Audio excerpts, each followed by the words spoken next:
Hello friends, welcome back to my channel. നമ്മൾ ഇന്ന് കാണുന്നത് ദ ബ്ലെസ്ഡ് ഗേൾ ഡ്രാമയുടെ ലാസ്റ്റ് പാർട്ടാണ്. ഇതോടെ ഈ ഡ്രാമ അവസാനിക്കുകയാണ്. നിങ്ങൾ ഈ ഡ്രാമ ആദ്യമായിട്ടാണ് കാണുന്നതെങ്കിൽ മുന്നുള്ള എപ്പിസോഡിൽ കാണാനായി ഡിസ്ക്രിപ്ഷൻ ചെക്ക് ചെയ്യുക. സബ്സ്ക്രൈബ് ചെയ്യാതെ കാണുന്ന കൂട്ടുകാരെയൊക്കെ ഒന്ന് സബ്സ്ക്രൈബ് ചെയ്ത് സപ്പോർട്ട് ചെയ്യുക. എപ്പിസോഡിൻ്റെ തുടക്കത്തിൽ തന്നെ കാണുന്നത് നമ്മുടെ പപ്പ വൂവിനെ വഴക്ക് പറയുന്നതായിരിക്കും. ഞാൻ നിന്നോട് എൻ്റെ ജീവൻ രക്ഷിക്കാൻ ചോദിച്ചോ എന്ന് അവൾ ചോദിക്കുമ്പോൾ അവൾ പറയുന്നുണ്ട്, എൻ്റെ സ്ഥാനത്ത് വേറെ ആരായാലും ഇത് എന്നെ ചെയ്യത്തുള്ളൂ. ഇപ്പോൾ ഞാനോ നീയോ എന്നുള്ള സിറ്റുവേഷൻ വന്നാലും ഞാൻ ഉറപ്പായിട്ട് നിന്നെ രക്ഷിക്കത്തുള്ളൂ എന്ന്. പപ്പയ്ക്കാണെങ്കിലും അവൾക്ക് ആ പപ്പയോടുള്ള സ്നേഹം അറിയാവുന്നുള്ളത് കൊണ്ട് തന്നെ ഒന്നും തന്നെ പറയാൻ സാധിക്കുന്നില്ല. മകൾക്ക് വേണ്ടി കരുതിയ ആ ഒരു ഫ്യൂഷൻ മന്ത്രിക്കല്ല് സ്വന്തം ശരീരത്തിലാണെന്ന് അറിയുന്ന ആ ഒരു പപ്പയുടെ അവസ്ഥ നമുക്ക് പറയേണ്ടതില്ലല്ലോ. അതിനുശേഷം പപ്പയും വൂവും കൂടെ ക്യാപ്റ്റൻ്റെ വീട്ടിലോട്ട് വരുന്നുണ്ട്. അവിടെയാണെങ്കിൽ ക്യാപ്റ്റൻ ഉണ്ടാവത്തില്ല. നമ്മുടെ അനിയത്തിയുടെയും ഇൻഷയുടെയും ശരീരം കാണും. അനിയത്തിയുടെ കയ്യിലുള്ള ആ ഒരു ബ്രേസ്ലെറ്റ് പപ്പ ശ്രദ്ധിക്കുന്നുണ്ട്. പപ്പയ്ക്കാണെങ്കിൽ ഭയങ്കര സങ്കടം വരുന്നുണ്ട്. അവനും ഒരുപാട് സ്നേഹിച്ചതല്ലേ, ആ ഒരു ബ്രേസ്ലെറ്റ് അവൾ മരിച്ചതുകൊണ്ട് തന്നെ അത് സ്വയം നശിച്ചു പോകുന്നുണ്ട്. ഇതെല്ലാം പപ്പയും ശ്രദ്ധിക്കുന്നുണ്ട്. അതുപോലെ തന്നെ പപ്പയുടെ കയ്യിലുള്ള ബ്രേസ്ലെറ്റും മാഞ്ഞു പോകുന്നുണ്ട്. അങ്ങനെ ഭയങ്കര സങ്കടത്തിലാവുന്നുണ്ട്. വൂ നമ്മുടെ ലിഷയോട് ക്യാപ്റ്റൻ എവിടെയെന്ന് ചോദിക്കുമ്പോൾ എനിക്കറിയത്തില്ല, ക്യാപ്റ്റൻ ഇവിടെ നിന്ന് എങ്ങോട്ടോ പോയി എന്ന് പറയും. അത് കേൾക്കുന്ന പപ്പയാണെങ്കിൽ നിന്നെ ഞാൻ എവിടെ പോലും വിടില്ലടാ എന്ന് പറഞ്ഞിട്ട് നമ്മുടെ ഇൻഷയുടെ അനിയത്തിൻ്റെയും ബോഡി എല്ലാം ദഹിപ്പിക്കുന്നുണ്ട്. അത് കഴിഞ്ഞ് നമ്മുടെ പപ്പയാണെങ്കിൽ വൂവിൻ്റെ അടുത്ത് ഞാൻ ഇവിടുന്ന് പോവുകയാണ്, നീ ഇവിടുത്തെ കാര്യങ്ങളൊക്കെ നോക്കിക്കോളാൻ പറയും. അപ്പോൾ വൂ ആണെങ്കിലും ധൈര്യമായിട്ട് പോയിട്ട് വാ, അല്ലെങ്കിൽ അങ്ങനെ നോക്കിക്കോ, ഞാൻ എല്ലാം നോക്കിക്കോളാം എന്ന് പറഞ്ഞ് ആ ഒരു യാത്ര പിരിയുന്നുണ്ട്. പപ്പയാണെങ്കിൽ ഭയങ്കര സങ്കടത്തോടെ പിരിയുമെങ്കിലും പപ്പ അവിടെ നിന്ന് മാറിയതും വൂവിനെ കൺട്രോൾ ചെയ്യാൻ പറ്റത്തില്ല. അവൾക്ക് എല്ലാം എന്ന് അവൾ കരുതിയ നമ്മുടെ പപ്പ അവളെ വിട്ട് അവോയ്ഡ് ചെയ്ത് പോവുകയാണെന്നുള്ള വൂവിനെ സംബന്ധിച്ച് ഒരുപാട് വേദന ഉളവാക്കുന്നുണ്ട്. അവൾ പൊട്ടി പൊട്ടി അവിടെ ഇരുന്ന് കരയുന്നുണ്ട്. അടുത്ത് കാണിക്കുന്ന നമ്മുടെ ഹുക്കൂൻ രാജ്യത്തിലെ അവിടുത്തെ തലവനാണെങ്കിൽ അലാറം കൊടുക്കുകയാണ്. എല്ലാ ജനങ്ങളും ഓടിക്കൂടുന്നുണ്ട്. അവിടേക്ക് നമ്മുടെ ഹീറോയും വരുന്നുണ്ട്. എന്താ കാര്യം ചോദിക്കുമ്പോൾ നമ്മുടെ ആ ഒരു അഗ്നിനഗരത്തിലെ തീയാണെങ്കിൽ ഉള്ളിലോട്ട് പടർന്നുകൊണ്ടിരിക്കുകയാണെന്ന് പറയും. അപ്പോൾ നമ്മുടെ ഹീറോയിൻ എവിടെയെന്ന് ചോദിക്കും. ആ സമയം തലവൻ പറയുന്നുണ്ട് അവിടെ ഒരുപാട് പേര് പരുക്ക് പെട്ടിട്ടുണ്ട്, അവരെ സംരക്ഷിക്കാൻ വേണ്ടി അങ്ങോട്ട് പോയിരിക്കുകയാണെന്ന്. ഇത് കേൾക്കുന്നത് നമ്മുടെ ഹീറോയ്ക്കാണെങ്കിൽ ഭയങ്കര ഷോക്കാവുന്നുണ്ട്. എന്നിട്ട് ദേഷ്യപ്പെടും. അവളോട് എന്തിനാണ് അങ്ങോട്ട് വിട്ടത്, ആ ഒരു അഗ്നിനഗരത്തിലെ തീയിൽ പെട്ട് കഴിഞ്ഞാൽ അവൾക്ക് മരണപ്പെടും. അതുകൊണ്ട് തന്നെ ഹീറോ അവളെ അന്വേഷിച്ച് പോകുന്നുണ്ട്. നമ്മുടെ ഹീറോയിനാണെങ്കിൽ ഇതൊന്നും അറിയാതെ ആ ഒരു നഗരത്തിൽ പരിക്ക് പറ്റിയിരിക്കുന്ന എല്ലാവരെയും അവളുടെ ശക്തി ഉപയോഗിച്ച് രക്ഷിക്കുന്നുണ്ട്. അങ്ങനെ അവൾ രക്ഷിക്കുന്നതിൻ്റെ ഇടയിലാണ് അവൾ അത് ശ്രദ്ധിക്കുന്നത്. ആ ഒരു തീയിനെ കൺട്രോൾ ചെയ്യുന്ന ആ ഒരു മതിലിൽ ഒരു വിടവുണ്ട്. അത് അവളുടെ അടുത്ത് പറയും. എന്നിട്ട് നിങ്ങളങ്ങോട്ട് പോയി കഴിഞ്ഞാൽ നിങ്ങളെ കൊണ്ട് അത് തരണം ചെയ്യാൻ സാധിച്ചെന്ന് വരില്ല, അതുകൊണ്ട് തന്നെ ഞാൻ പോവാം, എനിക്ക് ദേവതയുടെ ശക്തി ഉള്ളതുകൊണ്ട് ഞാൻ അതിനെ പ്രൊട്ടക്റ്റ് ചെയ്യാമെന്ന് പറഞ്ഞിട്ട് നമ്മുടെ ഹീറോയിൻ അങ്ങോട്ട് പോകാൻ തയ്യാറെടുക്കുന്നുണ്ട്. ഡ്രാമയുടെ ആദ്യത്തെ എപ്പിസോഡുകളിൽ കണ്ടിട്ടുണ്ടായിരുന്നു, തീ അണയ്ക്കാൻ വേണ്ടി ഒരു ചെറിയ ബോൾ എടുത്തെറിയുമ്പോൾ അതൊരു വലിയ മതിലായിട്ട് മാറുന്നു. അങ്ങനെയാണ് ഈ തീയെല്ലാം കൺട്രോൾ ചെയ്യുന്നത്. നമ്മുടെ ഹീറോയിൻ ആണെങ്കിലും അങ്ങോട്ട് പോകാൻ വേണ്ടി തയ്യാറാവും. കാരണം ഇത് ഒരുപാട് ഉള്ളിലായതുകൊണ്ട് അവൾ അങ്ങോട്ട് പോകുന്നുണ്ട്. ഒരു പരിധി എത്തുമ്പോൾ അവൾക്കാണെങ്കിൽ ഒരു തീയുടെ ശക്തിയെ സഹിക്കാൻ തന്നെ പറ്റുന്നില്ല. ഒരുപാട് പവർ ഉപയോഗിച്ചതുകൊണ്ട് തന്നെ അവളാണെങ്കിൽ തളർന്നു പോകുന്നുമുണ്ട്. അങ്ങനെ ക്ഷീണിച്ചവളിരിക്കും. ആ സമയം അവിടേക്ക് ഹീറോ വരുന്നുണ്ട്. ഹീറോയിൻ എവിടെയെന്ന് ചോദിക്കുമ്പോൾ ആൾക്കാർ പറയുന്നുണ്ട് തീ അണയ്ക്കാൻ വേണ്ടി അവൾ അങ്ങോട്ട് പോയെന്ന്. നീ എന്താ ഈ പറയുന്നത്, അവളെ എത്രയും പെട്ടെന്ന് രക്ഷിക്കണമെന്ന് പറഞ്ഞ് ഹീറോ പോകാൻ നിൽക്കുമ്പോൾ കാവൽക്കാരെല്ലാം തടയുന്നുണ്ട്. അവൾ ദേവതയാണ്, അവളെ കൊണ്ട് സാധിക്കുമെന്ന്. ആ പാവം പറയും ദേവതയായാലും എന്തായാലും അവൾ ആ തീയിൽ പോയി കഴിഞ്ഞാൽ അവളുടെ ജീവന് വരെ ആപത്താണെന്ന്. ഇവിടെ നമ്മുടെ ഹീറോയിൻ ആണെങ്കിൽ പവറെല്ലാം ഒരുപാട് ഉപയോഗിച്ചതുകൊണ്ട് അവൾ ഭയങ്കരമായിട്ട് തളർന്ന് ക്ഷീണിച്ച് തല ചുറ്റുന്ന പോലെ ആവുന്നുണ്ട്. അവൾ അവിടെ ഇരുന്ന് ബോധം നഷ്ടപ്പെടുന്നുള്ള സ്റ്റേജ് എത്തുമ്പോൾ അതാ ഒരു സൂപ്പർ ഹീറോ വരുന്നുണ്ട്. അതെന്താണെന്നറിയില്ല, ഒരാൾ വന്ന് തീയിനെ സ്വന്തം കാലുകൊണ്ടും കൈകൊണ്ടും എല്ലാം കൺട്രോൾ ചെയ്യുന്നു. അവൾ അന്തം വിട്ടത് ആരാണെന്ന് നോക്കുമ്പോൾ അത് അവളുടെ പപ്പയാണ്. പപ്പ നിങ്ങളൊന്നും അവൾ ചിന്തിക്കുന്നുണ്ട്. ശരിക്കും പറഞ്ഞാൽ പപ്പയ്ക്ക് ഇപ്പോൾ ഫ്യൂഷൻ മന്ത്രകല്ലുകൊണ്ട് തീയിനെ തന്നെ കൺട്രോൾ ചെയ്യാൻ പറ്റുന്നുണ്ട്. ഒരു ക്യാപ്റ്റൻ്റെ വീട്ടിലോട്ട് ജനങ്ങളെല്ലാം ഇടിച്ചു കയറി വരെയാണ്. ഇന്നലെ രാത്രി ആ മൃഗങ്ങളെല്ലാം തുറന്നു വിട്ടതിനെ പ്രതിഷേധിച്ചിട്ടാണ് അവർ വേണ്ടത്. അവനെ മറുപടി പറയിക്കണമെന്ന്. ആ വീടാണെങ്കിൽ നമ്മുടെ ഇപ്പോൾ കുട്ടിപ്പയ്യനാണ് ആ വീട് ഇപ്പോൾ കൺട്രോൾ ചെയ്യുന്നത്. അവൻ എവിടെയെന്ന് ചോദിച്ച് എല്ലാ പ്രജകളും പ്രശ്നം ഉണ്ടാക്കുമ്പോൾ നമ്മുടെ അവിടേക്ക് നമ്മുടെ വൂ വരുന്നുണ്ട്. ഇപ്പം എന്താ നിങ്ങൾക്ക് നാക്കിന് ഭയങ്കര നീളമാണല്ലോ എന്ന് പറയുമ്പോൾ ഇറക്കി വിട്, നമ്മുടെ നാട്ടിലുള്ള എല്ലാവരും അത് കടിച്ചു എന്നൊക്കെ പറഞ്ഞ് പ്രശ്നം ഉണ്ടാക്കാം. അപ്പോൾ വൂ പറയും ഇത് 17 വർഷങ്ങൾക്ക് മുമ്പ് ഇതേ കാര്യം സംഭവിച്ചപ്പോൾ അന്നാരും മിണ്ടിയില്ലല്ലോ, അതുകൊണ്ടല്ലേ ഇപ്പോൾ ക്യാപ്റ്റൻ വീണ്ടും അത് തന്നെ ആവർത്തിച്ചത്. ഇപ്പം എൻ്റെ കൂട്ടുകാരിയുടെ ശരീരത്തിൽ ആ ഒരു മൃഗം കടിച്ചിട്ടുണ്ട്. എൻ്റെ ഊഹം ശരിയാണെങ്കിൽ അവൾ ഒരു പക്ഷെ ദേവതയാവും, ഇല്ലാന്നുണ്ടെങ്കിൽ ഒരു മോൺസ്റ്റർ ആവും. അതുപോലെ തന്നെ ഇവിടെ എത്രയോ പേരുണ്ട്. ശരി, ഞാൻ നിങ്ങൾക്കെല്ലാം ഒരു വാക്ക് തരാം. ഞാൻ പറയുന്ന ഈ കാര്യങ്ങളോട് നിങ്ങൾ യോജിക്കുന്നുണ്ടെങ്കിൽ നിങ്ങളുടെ ശരീരത്തിൽ ആർക്കൊക്കെയാണ് കടി കിട്ടിയിട്ടുള്ളത് അവർ മുന്നോട്ട് വരും, അവർക്ക് വേണ്ടിയിട്ടുള്ള സംരക്ഷണം ഞാൻ തരാമെന്ന്. അപ്പോൾ ഓരോരുത്തരായിട്ട് പുറത്തോട്ട് വരുന്നുണ്ട്. അവർക്ക് കടി കിട്ടിയെന്ന് നോക്കുമ്പോൾ ഒരുപാട് പേർക്കുണ്ട്. ശരി, ഓക്കെ, ഇപ്പം എന്തായാലും 10 അല്ലെങ്കിൽ 15 മൃഗങ്ങൾ നമ്മുടെ ആ ഒരു രാജ്യത്ത് മൊത്തത്തിൽ ഓടിയിട്ടുണ്ടായിരിക്കും. നമ്മളെല്ലാവരും കൂടെ ഒന്നിച്ച് അതിനെ ഒരു സ്ഥലത്തോട്ട് കൊണ്ടുവരണം. എങ്കിൽ മാത്രമേ നമുക്ക് അതിനെ നശിപ്പിക്കാൻ സാധിക്കത്തുള്ളൂ. ആ മൃഗങ്ങൾക്ക് തീയൊന്നും വരാൻ പറ്റത്തില്ല. അതുകൊണ്ട് എല്ലാവരുടെയും കയ്യിൽ തീപ്പന്തം ഉണ്ടാവണം. പിന്നെ എൻ്റെ കയ്യിലുള്ള ഈ ഒരു മാന്ത്രിക കത്തി വെച്ചിട്ട് ഞാൻ അവരെ കൊല്ലാൻ സാധിക്കും. നിങ്ങളെല്ലാവരും ഒന്നിച്ച് ഇതിനു വേണ്ടി സഹകരിക്കണമെന്ന് ഇവിടെ നമ്മുടെ ഹീറോയെ കാണിക്കും. അവൻ്റെ രാജമുദ്ര അവൻ ആകാശത്തോട്ട് അടിച്ചുവിടുന്നുണ്ട്. ആ സമയം അവിടേക്ക് മറ്റേ ചിറക് വെച്ചിട്ടുള്ള കാവൽക്കാർ അങ്ങോട്ട് വരുന്നുണ്ട്. ആരെയും കൊണ്ടാ വന്നിരിക്കുന്നതെന്ന് നോക്കിക്കഴിഞ്ഞാൽ അത് നമ്മുടെ മറ്റേ കറുത്ത ചിറകുള്ള ആളാണ്. നീ നമ്മുടെ രാജ്യത്തിനെതിരെ ഒരുപാട് കാര്യങ്ങൾ ചെയ്തിട്ടുണ്ടല്ലേ, അതുകൊണ്ട് തന്നെ പടയാളികളെ അവൻ്റെ ചിറക് ഒരെണ്ണം വെട്ടിക്കളയാൻ വേണ്ടി പറയും. നമ്മുടെ ആ കറുത്ത ചിറകുള്ളവരാണ് അയ്യോ അമ്മ എന്ന് പറഞ്ഞു ഭയങ്കരമായിട്ട് നിലവിളിക്കുന്നുണ്ട്. എന്നിട്ട് അവൻ പറയും, എന്താ രാജാവേ, എൻ്റെ ചിറക് വെട്ടിക്കഴിഞ്ഞാൽ ഞാൻ നിനക്കെതിരെ ഒന്നും ചെയ്യില്ലെന്നാണ് വിചാരിച്ചിരിക്കുന്നതെന്ന്. അപ്പോൾ ഹീറോ പറയും, അത്രയ്ക്കൊന്നും വേണ്ട, നിന്റെ പിന്നിൽ ആരാണെന്ന് എനിക്കറിയാം. നീ എന്തായാലും എത്രയും പെട്ടെന്ന് അയാളുടെ അടുത്ത് പോയി പറ, ഞാനൊരു വരവ് കൂടെ വരുന്നുണ്ടെന്ന്. അപ്പം നമ്മുടെ കറുത്ത ചിറകുള്ള ആൾ പറയുന്നുണ്ട്, എൻ്റെ പിറകിലുണ്ടായിരുന്നത് നമ്മുടെ വില്ലനാണ്, അവനാണെങ്കിൽ മരിച്ചും പോയെന്ന്. അപ്പോൾ ഹീറോ പറയും, അല്ല, നിന്റെ പിന്നിൽ ആരാണുള്ളതെന്ന് എനിക്കറിയാം, ഞാൻ നിനക്കിപ്പോൾ തിരിച്ചു തന്നിരിക്കുകയാണ്, നീ പോയി രക്ഷപ്പെടാൻ നോക്ക്. പിന്നെ അയാളോട് നീ പ്രത്യേകം പറയണം എത്രയും പെട്ടെന്ന് ഞാൻ എൻ്റെ രാജ്യത്തിൻ്റെ രാജാവായിട്ട് വരുമെന്ന്. ഇപ്പം എനിക്കൊരു സംശയമുണ്ട് ഫ്രണ്ട്സ്, ഇനി വേറെയും വില്ലനുണ്ടോ എന്നുള്ള കാര്യം. എന്തായാലും ഈ സീസൺ 1 ആ ഒരു വില്ലനെ പറ്റി പറയുന്നില്ല. അടുത്ത സീസൺ 2 അതിനെപ്പറ്റി കാണിക്കാം. ഇവിടെ ബോധം വന്ന നമ്മുടെ ഹീറോയിനാണെങ്കിൽ പപ്പയാണോ വന്ന് രക്ഷിച്ചത്, പപ്പ ഇവിടെ ഉണ്ടോ എന്നുള്ള രീതിക്ക് പുറത്ത് വന്ന് നോക്കുന്നുണ്ട്. അവിടെ നോക്കുമ്പോൾ അവൾ വിചാരിച്ച പോലെ തന്നെ പപ്പ അവിടെ ഉണ്ടായിരിക്കും. ഓടിപ്പോയി പപ്പയെ കെട്ടിപ്പിടിച്ചിട്ട് പറയും, പപ്പയ്ക്ക് സുഖമാണോ, പപ്പയെ കാണാൻ വേണ്ടി ഞാൻ കാത്തിരിക്കുകയായിരുന്നു, പപ്പയ്ക്ക് എങ്ങനെയുണ്ട്, എപ്പോഴാണ് വന്നതെന്നൊക്കെ. അപ്പോൾ പപ്പയും പറയുന്നുണ്ട്, എനിക്ക് സുഖമാണ്, ഇത് കേൾക്കാൻ വേണ്ടിയിട്ടാണ് ഞാൻ ഒരുപാട് കാലമായിട്ട് കാത്തിരുന്നതെന്ന് അവൾ പറയും. എന്നിട്ട് പറയും, പപ്പയാണോ ഇന്നലെ എന്നെ ആ തീയിൽ നിന്ന് രക്ഷിച്ചതെന്ന്. എന്താ നീ പറയുന്നത്, ഞാൻ ഒരു സാധാ മനുഷ്യനല്ലേ, ഞാനെങ്ങനെ തീയിൽ നിന്ന് നിന്നെ രക്ഷിക്കാൻ പറ്റും.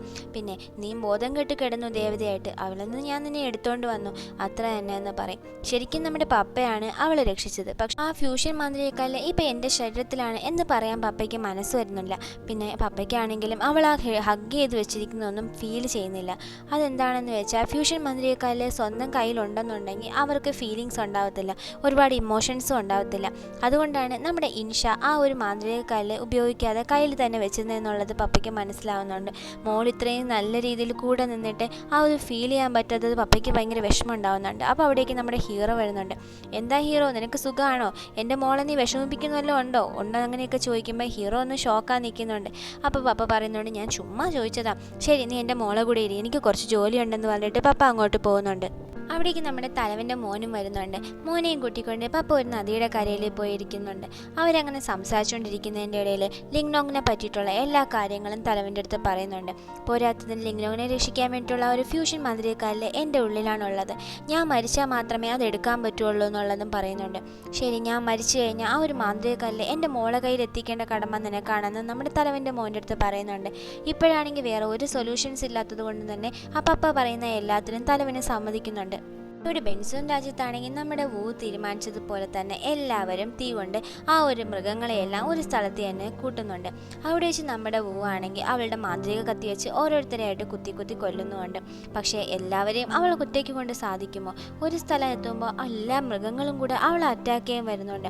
അവളുടെ ജീവൻ ഇതാ തീർന്നു എന്ന് വിചാരിക്കുന്ന ആ ഒരു സമയത്ത് എവിടെ നിന്നോ കുറേ കത്തികൾ ഇങ്ങനെ പീസായിട്ട് വരുന്നുണ്ട്. നോക്കുമ്പോൾ അത് നമ്മുടെ ഇൻഷയുടെ കത്തിയാണ്. ഇൻഷ മരിച്ചല്ലോ, പിന്നെ അവൻ്റെ കത്തി എങ്ങനെ ഇവിടെ വന്നു എന്ന് എല്ലാവരും അന്തം വിട്ട് നോക്കുന്നുണ്ട്. ആ സമയമാണ് നമ്മുടെ ലിഷേനെ അവിടെ കാണുന്നത്. ലിഷയുടെ കയ്യിലാണ് ആ ഒരു വാളുള്ളത്. അവളുടെ ആ ഒരു വാൾ ഉപയോഗിച്ച് എല്ലാ മൃഗങ്ങളെയും അവർ കൊല്ലുന്നുണ്ട്. എന്നിട്ട് ലിഷയാണെങ്കിലും ഭയങ്കരമായിട്ട് തളർന്ന് അവിടെ തന്നെ ബോധം കെട്ട് വീഴുന്നുണ്ട്. ഇപ്പം എന്താണ് നടന്നതെന്ന് വെച്ചാൽ ആത്മാവ് നമ്മളുടെ ലിഷയുടെ ശരീരത്തിലുമുണ്ട്. അവൾക്കൊരാവശ്യമെന്ന് വന്നു കഴിഞ്ഞാൽ എന്തായാലും ഇൻഷ പുറത്തു വരും. അതാണ് ആ ഒരു ഇത്. എക്സാമ്പിൾ പറയുകയാണെങ്കിൽ നമ്മൾ അന്യൻ സിനിമയിൽ അതിൽ അമ്പിയുടെ ശരീരത്തിൽ തന്നെ റമോയും അന്യനും എല്ലാവരും ഉള്ളതുപോലെ ഇവളുടെ ശരീരത്തിൽ ഇൻഷയുണ്ട്. ഒരാവശ്യം വന്നു കഴിഞ്ഞാൽ ആ ഇൻഷ അവൾക്ക് വേണ്ടി പുറത്തു വരും. നമ്മുടെ ഹീറോയിൻ ഉറങ്ങി കിടന്ന പപ്പേനെ വിളിച്ചെണീപ്പിക്കുന്നുണ്ട്. എന്നിട്ട് ചോദിക്കാം, പപ്പ നിങ്ങൾ എന്നിൽ നിന്ന് എന്തോ മറയ്ക്കുന്നുണ്ട്. ഇവിടെ വന്നതിന് ശേഷം ഇൻഷിയെ പറ്റി അനിയത്തിയെ പറ്റി ഒന്നും തന്നെ പറയുന്നില്ല, അവർക്ക് എന്താ പറ്റിയെന്ന് ചോദിക്കും. അപ്പോൾ പപ്പ പറയുന്നുണ്ട്, ക്യാപ്റ്റൻ്റെ ദുഷ്ടപ്രവൃത്തി കാരണം അവർ രണ്ടുപേരും മരണപ്പെട്ടു. പോരാത്തതിന് ആ ഒരു രാജ്യത്ത് മൊത്തം ഇപ്പോൾ ആ ഒരു മൃഗങ്ങൾ കൊണ്ട് നിറഞ്ഞിരിക്കുകയാണെന്ന്. ഇത് കേൾക്കുന്ന നമ്മുടെ ഹീറോയിൻ ആണെങ്കിലും, പപ്പ എന്താ ഈ കാണിച്ചത്, ഇത്രയും ഒരു പ്രശ്നം ഉണ്ടായപ്പോൾ നിങ്ങൾ ഇങ്ങനെയാണോ ചെയ്യേണ്ടത്, നിങ്ങളുടെ കാമുകി മരിച്ചുപോയി, ശരി ഓക്കെ, നിങ്ങൾക്ക് വേണ്ടി നടന്ന വൂവിനെ എന്തിനാണ് നിങ്ങൾ ഒറ്റ ഒറ്റയ്ക്ക് ഇട്ടിട്ട് വന്നത്? അത് എന്നെ രക്ഷിക്കാൻ വേണ്ടിയിട്ടോ? ഇതൊന്നും ശരിയല്ല. ഞാനും ഹീറോയും എത്രയും പെട്ടെന്ന് അങ്ങോട്ട് പോവുകയാണെന്ന് പറയും. അപ്പോൾ പപ്പയും ശരി, നിങ്ങൾ അങ്ങോട്ട് പോയിക്കോ എന്ന് പറഞ്ഞിട്ട് ഞാൻ വന്ന ആ ഒരു കപ്പൽ ആ ഒരു തീരത്ത് കിടപ്പുണ്ട്, നീ അതിൽ കയറി പോകും, അപ്പോൾ പെട്ടെന്ന് എത്താൻ പറ്റുമെന്ന് പറയും. എന്നിട്ട് പറയും കുറച്ച് എനിക്ക് തരണം, നിനക്ക് ഇഷ്ടമുള്ള ഫുഡൊക്കെ ഞാൻ ഉണ്ടാക്കി തരാമെന്ന്. എന്നിട്ട് പപ്പയാണെങ്കിലും ആ ഉള്ള ചെറിയ സമയത്ത് അവൾക്ക് എന്തൊക്കെ ഫുഡ് ഉണ്ടാക്കി കൊടുക്കാൻ പറ്റുമോ അവൾക്ക് ഇഷ്ടമുള്ളത് അതെല്ലാം പപ്പ അവൾക്ക് ഉണ്ടാക്കി കൊടുത്ത് അവളെ യാത്രയാക്കുന്നുണ്ട്. അങ്ങനെ അവരാണെങ്കിൽ ആ ഒരു കപ്പലിൽ കയറി ആ ഒരു നഗരത്തിലോട്ട് പോയിക്കൊണ്ടിരിക്കുകയാണ്.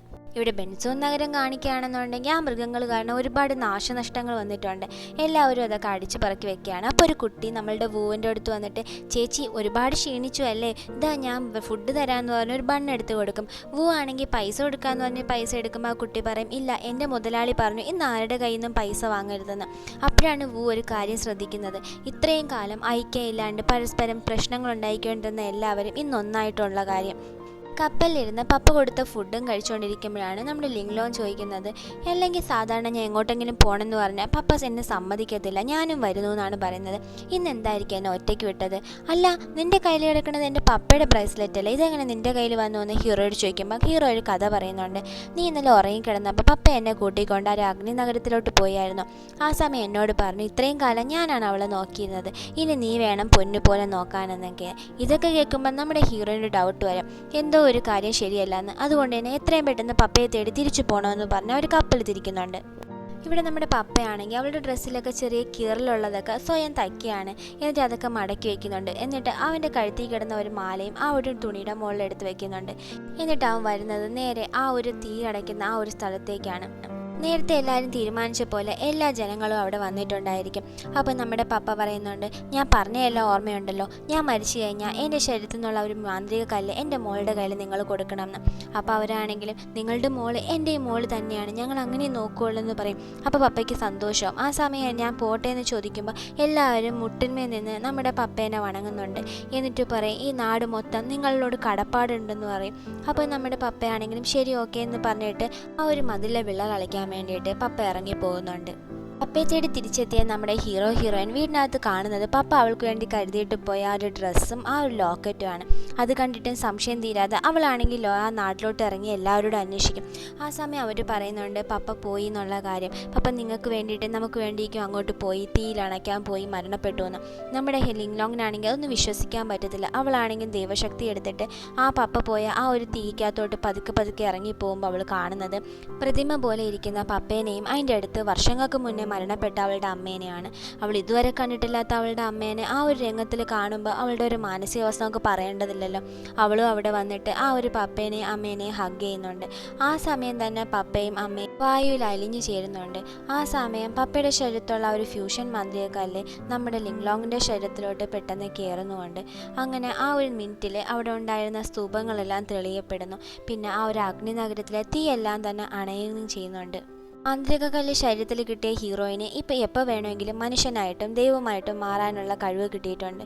ആ സമയം നമുക്കൊക്കെ ഒരു സംശയം വരും, പപ്പയുടെ കയ്യിൽ മാന്ത്രിക കല്ലുണ്ടായിരുന്നപ്പോൾ ഇമോഷൻസ് പോലും കിട്ടുന്നില്ലായിരുന്നു എന്നല്ലേ പറഞ്ഞതെന്ന്. ഇപ്പോൾ നമ്മുടെ ലിങ്ലോങ് ആണെങ്കിൽ ഒരു ദൈവത്തിൻ്റെ ശക്തിയുള്ള ഒരാളാണ്. അവളുടെ ശരീരത്തിലോട്ട് ഫ്യൂഷൻ മാന്ത്രിക കല്ലുകൂടെ ചേർന്നപ്പോൾ അവൾക്ക് എക്സ്ട്രാ പവറാണ് കിട്ടിയിരിക്കുന്നത്. അതുകൊണ്ട് തന്നെ അവൾക്ക് എപ്പോൾ വേണമെങ്കിലും ദൈവമായിട്ടും അല്ലാതെ മനുഷ്യനായിട്ടും മാറാനുള്ള എല്ലാ കഴിവുകളും ആ ഒരു മാന്ത്രിക കല്ലും പവറും കൂടെ തന്നിട്ടുണ്ട്.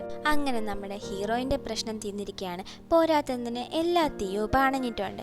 2 പ്രശ്നങ്ങളും സോൾവായി. ഇനി ആ ഒരു ബെൻസോൺ നഗരത്തിലെ പ്രശ്നങ്ങൾക്ക് സോൾവായ കാര്യം ഇവർ അറിഞ്ഞിട്ടില്ലല്ലോ. ഇനി എത്രയും പെട്ടെന്ന് അവിടെ പോയി അവിടുത്തെ പ്രശ്നങ്ങളും സോൾവ് ചെയ്യണമെന്ന് പറഞ്ഞ് അവർ രണ്ടുപേരും കൂടെ ഇറങ്ങുന്നത് കാണിച്ചുകൊണ്ടാണ് ഈ ഒരു ഡ്രാമ കംപ്ലീറ്റ് ആവുന്നത്. നിങ്ങൾക്ക് ഈ ഡ്രാമ ഇഷ്ടപ്പെട്ടു കാണും എന്ന് ഞാൻ വിശ്വസിക്കുന്നു. ഫ്രണ്ട്സ്, എനിക്കൊരു സങ്കടമുണ്ട്. വീഡിയോ നിങ്ങൾക്ക് ഇഷ്ടപ്പെടുകയാണെന്നുണ്ടെങ്കിൽ ലൈക്ക് ചെയ്യാതെ പോവല്ലേ ഫ്രണ്ട്സ്. നിങ്ങളുടെ ലൈക്കാണ് നമ്മളുടെ വീഡിയോ ഇത്തരത്തിലുള്ള ഡ്രാമ ഇഷ്ടപ്പെടുന്നവർക്ക് റെക്കമെൻഡേഷൻ ചെയ്യുന്നത്. ലൈക്സ് ഇല്ല എന്നുണ്ടെങ്കിൽ നമ്മുടെ വീഡിയോസിന് ഒരുപാട് മുന്നേറ്റം ഉണ്ടാകത്തില്ല. പിന്നെ സബ്സ്ക്രൈബേഴ്സ് ആണെങ്കിൽ വളരെ കുറവാണ്. നമ്മളുടെ വീഡിയോ ഇഷ്ടപ്പെടുന്നുണ്ടെങ്കിൽ നിങ്ങൾ ചാനൽ സബ്സ്ക്രൈബ് ചെയ്യാതെ പോവല്ലേ ഫ്രണ്ട്സ്. അടുത്തൊരു പുതിയ വീഡിയോയുമായി നമുക്ക് വീണ്ടും കാണുന്നവരെ ടാറ്റാ.